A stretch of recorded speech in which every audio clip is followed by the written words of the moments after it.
we? Everyone doing? Yes, where are we? I'm not sure whether you can see this, but the limestones mountains are right behind us. We are actually in the hotel resort, That's right. and it's really beautiful. Behind us is the swimming pool. Can you see the swimming pool? Yeah. Right? So behind us is the swimming pool, and then we've got the mountains. We're breathing in the fresh air, and we are in Krabi, Thailand. That's right. So Krabi is in southern Thailand. It's actually next to the sea. It's a seaside town, and we are in this beautiful resort. And we drove all the way from where? From our hometown. Her From hometown Penang, actually yeah. from Penang Island. So we drove, we stayed one night in Hajai. I'm sure you guys have watched our videos on Hajai. So we stayed one night in Hajai because we brought our, sorry, there's flies all around. We brought our friends to tour around Hajai and Songkla. The Songkla Old Town is lovely. And then we drove another 4.5 hours to That's right. Krabi. And you know, my cousin used to work in Krabi for many, many years. And all along, I thought that she lived on an island. I thought Krabi was an island, but actually I was so wrong because it's a coastal town. So you can literally drive over the Krabi.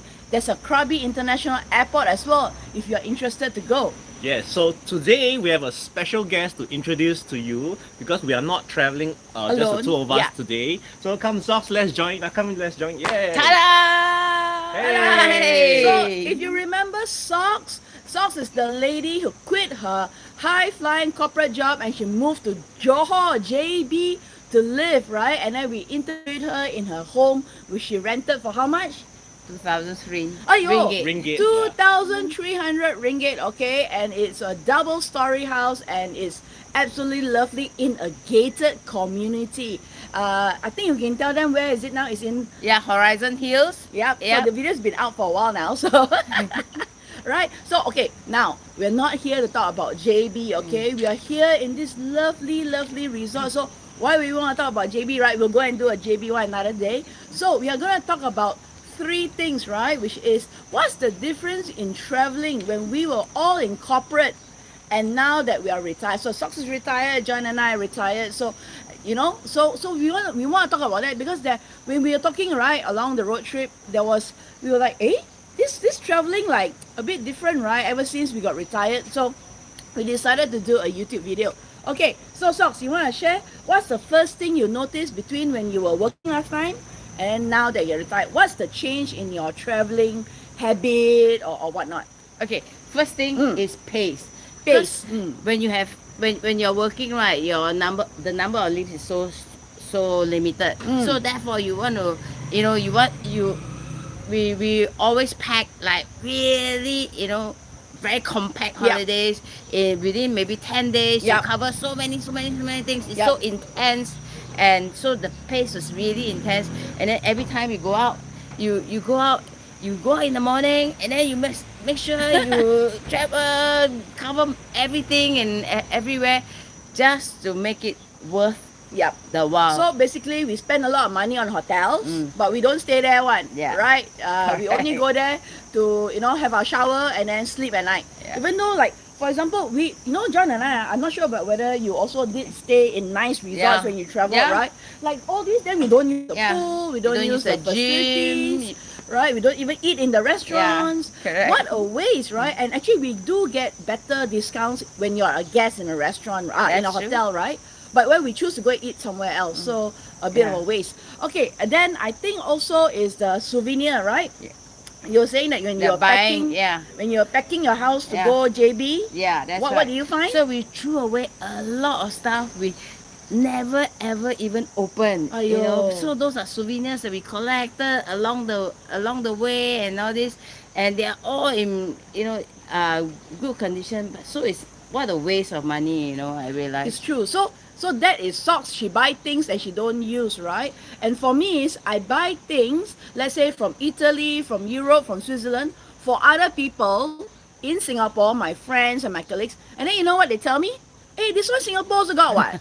This one Takashimaya sell downstairs. I still remember I lugged all the way cookies for my best friend, right? All the way from Europe. This nice big tin of cookies which was so yummy. And then when I gave it to her, she told me, but Takashimaya also Also got. got. I'm like, what? And I lug it all the way, okay? And it was heavy. So I realized because Singapore is such an import-heavy country, honestly, right? They got everything. All the nice brands from Europe, from Japan, from Taiwan, Yeah. from China, whatever it is, we have it. So that is number one. You waste money, right?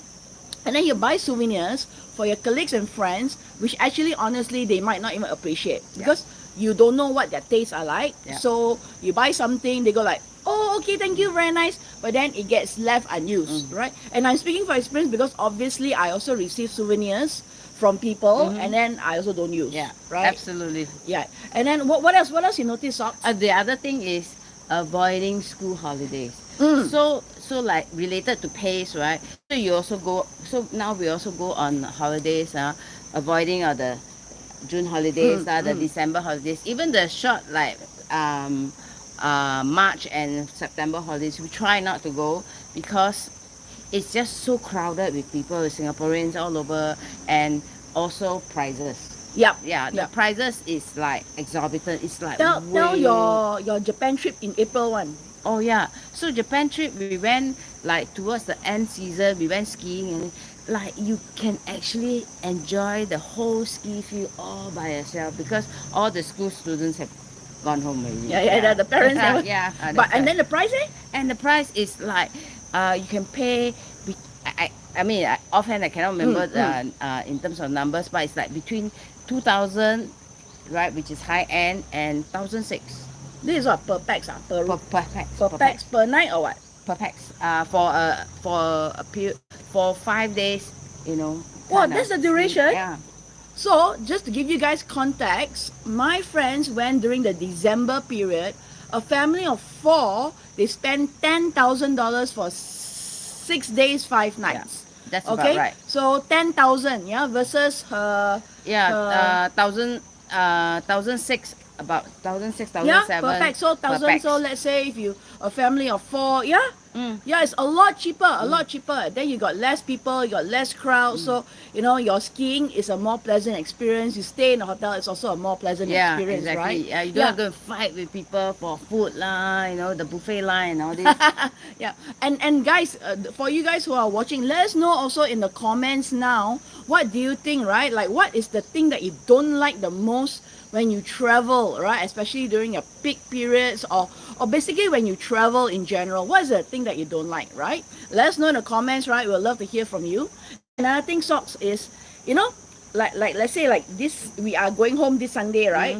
But I noticed when we retired, John and I, we don't have the tomorrow back is to reality feeling. Yes, yeah. thank you very much. The back to reality feel like, oh, tomorrow is the last day of our holiday. Then But damn sian then the night before we're like, oh yeah, today last night already. Then the mood also a bit down. Yeah, then you start thinking, okay, when I go back I have to handle this, then that, and that, Yeah. And then the night before, it's like you want to max out, right? So you stay very late doing whatever.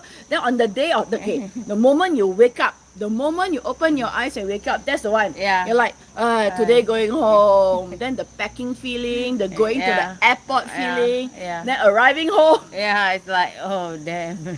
Yeah, the arriving so home. the mood just boom. Yeah. And I realized also the whole intense traveling schedule, right? By the time you go back, your Monday morning, you're damn shacked out already. Yeah. And especially if there's a time zone difference like Europe. I remember I went to the office, right? I literally cannot function because my body is still, 16 hours away, right? Yeah. So, is this 6 hours? 6 hours. So 9 a.m. is like my in the middle of the morning, right? In the middle of the early morning.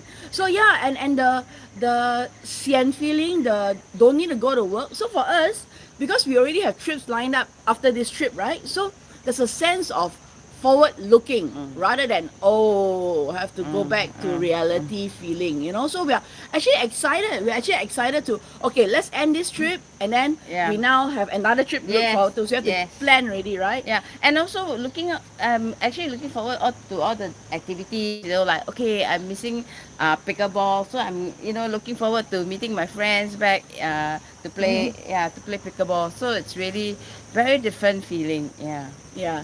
So I'm back. I'm back. So, John- I also John like went to off, add. I don't know also where. like to add.